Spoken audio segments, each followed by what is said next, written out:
મિત્રો, જય ભારત, જય માતાજી।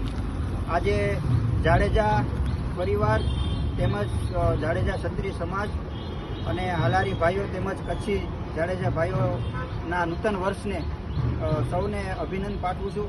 સમગ્ર ભારત પર્વમાં જ્યારે ભગવાન દ્વારકાધીશ ભગવાન શ્રી કૃષ્ણ જગતના પાલનહાર એવા ભગવાન જગન્નાથની રથયાત્રાની સૌ ધાર્મિક ભાઈઓને મારા વતી ખૂબ ખૂબ શુભકામનાઓ। અને આજે કર્તવ્ય ટીમ દ્વારા જરૂરિયાતમંદ વિદ્યાર્થીઓને તેમજ જરૂરિયાતમંદ લોકોને રાશન કીટ તેમજ ભોજનની કીટ આપેલ છે।